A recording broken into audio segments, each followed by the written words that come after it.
بسم اللہ الرحمن الرحیم۔ ناظرین کرام، کوئی بندہ اللہ کی بارگاہ میں بغیر کسی وسیلہ کے دعا کرے جائز ہے؟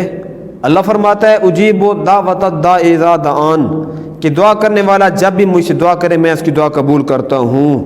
دوسرے مقام پہ اللہ فرماتا ہے ادعونی استجب لکم، تم مجھے پکارو میں تمہاری پکار قبول کروں گا۔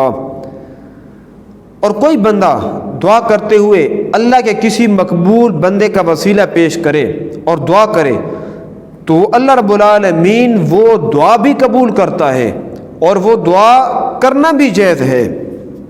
دلیل کیا ہے؟ اللہ فرماتا ہے یا ایھا الذین آمنوا اتقوا اللہ وابتغوا الیہ الوسیلۃ وجاہدوا فی سبیلہ لعلکم تفلحون، اے ایمان والو اللہ سے ڈرو اور اللہ کی طرف وسیلہ تلاش کرو اور اللہ کی راہ میں جہاد کرو تاکہ تم کامیاب ہو جاؤ۔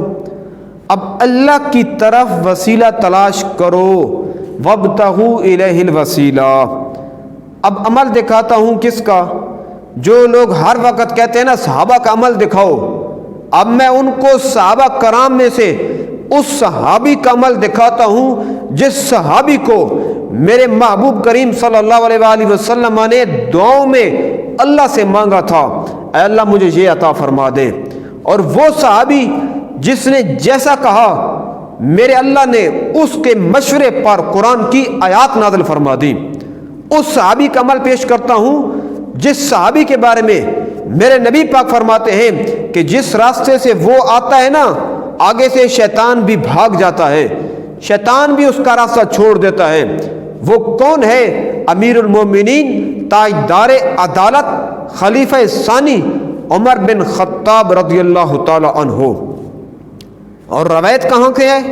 روایت ہے صحیح بخاری کی، اور بخاری کیا ہے؟ اصح الکتب بعد کتاب اللہ تعالی تحت عدیم السماء صحیح البخاری، کہ قرآن کے بعد آسمان کے نیچے اگر کوئی کتاب ہے تو وہ بخاری کا مقام ہے۔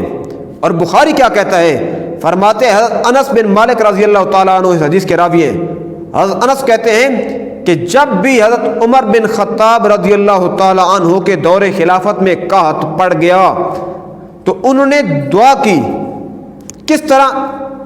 نبی پاک صلی اللہ علیہ وآلہ وسلم کے چچا حضرت عباس کے وسیلہ سے، استسقا بالعباس ابن المطلب، حضرت عباس بن عبد المطلب کے وسیلے سے دعا کرتے تھے، اور جب دعا مانگا کرتے تھے تو کیا کہتے تھے؟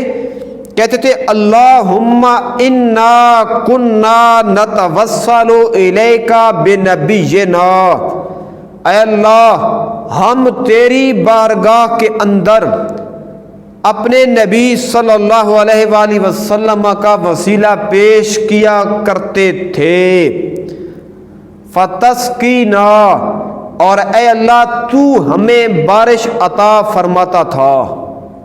ہم پہلے تیری بارگاہ میں اپنے نبی کا وسیلہ پیش کیا کرتے تھے، ماضی استمراری ہے، کیا کرتے تھے، یعنی جب بھی ہم نے اللہ تیری بارگاہ میں دعا کی ہے تو ہم نے تیری بارگاہ میں نبی اکرم صلی اللہ علیہ وآلہ وسلم کا وسیلہ پیش کر کے دعا کی ہے۔ اور آج کیا کرتے ہیں؟ کہتے ہیں انا نتوسل الیک بام نبینا، اے اللہ آج ہم تیری بارگاہ کے اندر اپنے نبی پاک صلی اللہ علیہ وآلہ وسلم کے چچا حضرت عباس کا وسیلہ پیش کرتے ہیں، ان کے وسیلہ سے تیری بارگاہ میں دعا مانگتے ہیں۔ حضرت عباس کے وسیلہ سے، اپنے نبی کے چچا کے وسیلہ سے اے اللہ تیری بارگاہ میں ہم بارش طلب کرتے ہیں۔ فسقنا، اے اللہ ہمیں بارش عطا فرما، ہم بارش مانگتے ہیں تیری بارگاہ میں۔ راوی کہتا ہے فیسقون، ان کو بارش عطا کر دی جاتی۔ آج میں ان مولویوں سے پوچھتا ہوں جو وسیلہ کے منکر ہیں، جو وسیلہ کے ساتھ دعا مانگنے کو شرک اور بدعت کہتے ہیں، وہ مجھے بتائیں کیا امام بخاری سے تم بڑے امام ہو؟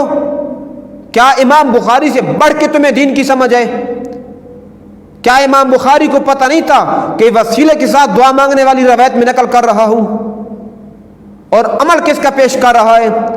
تاجدار عدالت کا، عمر بن خطاب کا عمل پیش کر رہا ہے، اور تم کہتے ہو کہ وسیلے کے ساتھ دعا جائز ہی نہیں ہے۔ اگر وسیلے کے ساتھ دعا جائز نہیں ہے تو پھر بخاری کے بارے میں کیا حکم ہے تمہارا؟ پھر عمر بن خطاب کے بارے میں کیا کہو گے؟ کلمہ تم نے کس کا پڑھا ہے؟ تمہارا عقیدہ کیا ہے؟ تمہارا ایمان کیا ہے؟ دورہ حدیث کے اندر جب حدیث پڑھتے ہو تو سب سے پہلا مقام بخاری کو دیتے ہو، تو بخاری یہ روایت لا کر بتا رہا ہے کہ میرے نزدیک وسیلے کے ساتھ دعا کرنا جائز ہے۔ پتہ نہیں تم پڑھتے کیا ہو اور لوگوں کو بتاتے کیا ہو؟ یا تو تم نے دین پڑھا نہیں ہے، یا پڑھا ہے دین سمجھا نہیں ہے، یا دین پڑھا بھی ہے دین سمجھا بھی ہے، عبداللہ بن ابی کے پیروکار ہو، دین سیدھا بیان کرنا تمہیں آتا نہیں ہے، اور تم کہتے ہو کہ وسیلے کے ساتھ دعا کرنا ہے ہی نہیں۔ جب ہے نہیں تو یہ کیا چیز ہے؟ بخاری کی روایت پیش کر رہا ہوں۔ بخاری کیا کہتا ہے کہ عمر بن خطاب کہتے ہیں ہم نبی پاک کے وسیلے سے دعا کیا کرتے تھے، اور آج نبی پاک کے چچا حضرت عباس کے وسیلے سے دعا کرتے ہیں۔ اور دکھاؤ اس کے مقابلے میں کوئی ایک روایت دکھا دو کہ صحابہ کرام نے اس عمل کے اوپر تنقید کی ہو۔ دین پڑھانا آتا نہیں ہے اور لوگوں کو کیا پڑھا رہے ہو؟ آئے روز بڑی بڑھ کے مارتے ہو۔ میری ان باتوں کا جواب دو۔ اور جو تم کہتے ہو کہ وابتغوا الیہ الوسیلہ سے جہاد مراد ہے، اگر جہاد مراد ہے وجاہدوا فی سبیل اللہ کا آگے کیا معنی ہے؟ واو حرفی حرف عطف ہے اور کے لیے، اور واو چاہتے ہیں مغایرت، واو سے پہلے والی اور چیز ہے، واو کے بعد والی اور چیز ہے، جس طرح کہ انگلش میں اینڈ، اردو میں اور استعمال کرتے ہیں۔ تو اور جہاں دن جو چیزوں کے درمیان میں آتا ہے پہلی اور دوسری یہ آپس میں مختلف ہوتی ہیں۔ وابتغوا الیہ الوسیلہ کا مطلب کیا ہے؟